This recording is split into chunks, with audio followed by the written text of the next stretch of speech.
Hey there. Today we're going to talk about how to respin your read. Respin your read. See what I did there? We're going to respin our read. Now that I've been in this pandemic, and I'm sure like many of you, I haven't really felt the need to sort of read a novel. I've been wanting to read things that can help me survive this time and help my children survive and help my friends not only survive this time, but actually find ways to thrive during this time and use this time, to really find some meaningful things to do or some meaningful things to discover. So I've been reading different kinds of books that are more self-helpy, books that give me tips and tricks how to manage this time and things that have made me think more deeply about things. And one of the things I've been thinking a lot about during this time is the cell phone, and actually how much we actually use the cell phone. Now that I'm inside and I don't have all the external distractions, I'm really focused on how much time we are on our phones. And so I came across this book by Catherine Price called How to Break Up with Your Phone. Now you might laugh, because who really wants to break up with the phone? We do not want to break up with our phones, and we don't really need to break up with our phones. Our phones are a source of how we get information today. We don't read newspapers anymore. We get our news and information on our phone. We're always taking photographs now, and we're documenting our lives in ways that we never used to do, and I think that's an added benefit to having a phone. I've got thousands of pictures of my children and our life together that I didn't have growing up. Many of us do our work on our phone. I know I do. I'm always on my phone, and it's usually most of the day kind of work related.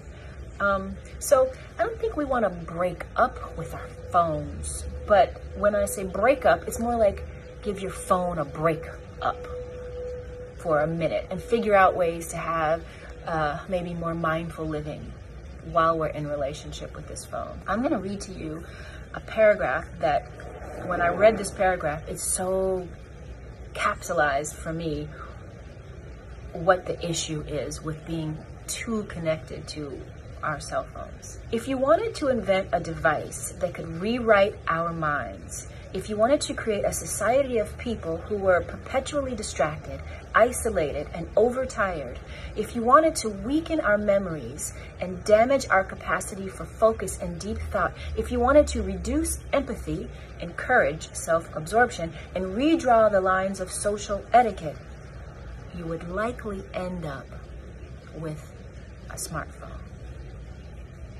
Wow, my mind went like, if we don't really be mindful about this wonderful little device that we all love so much, think of the damage we could do. One of the great advices that this book gave me about breaking up with your phone is to download an app blocker. I never heard of an app blocker. I don't know about you, but I never heard of one. It blocks out the apps that might inundate us, that we don't really want to hear about all day long when we're trying to focus up and do our schoolwork, or we're trying to focus up and, read an article that's important to us, when we want to, be engaged in sort of a business transaction or back and forth, and we don't want these things like chiming in all the time. It's kind of ironic to realize that the first step is to acknowledge and get over the irony of using an app to protect yourself from other apps. Because sometimes when these apps chime in, your focus is pulled away from what you're really trying to do, and then you go into another site, and then that site leads you into another site, and then, as you know, we end up in this black hole and we never get stuff done. So I don't know, I'm just saying, app blockers really worked for me. Set boundaries, establish no phone zones. And that's hard to do. I get it. We've become so attached to our phones. I'm recording this right now on my phone. We become attached to them, but I think it's okay, at least it has been for me, to set some boundaries around when the phone is just not appropriate, like dinner time.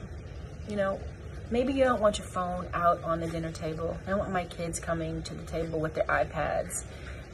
It's important to for me, it's been important to try to have some quality time with people that I care about.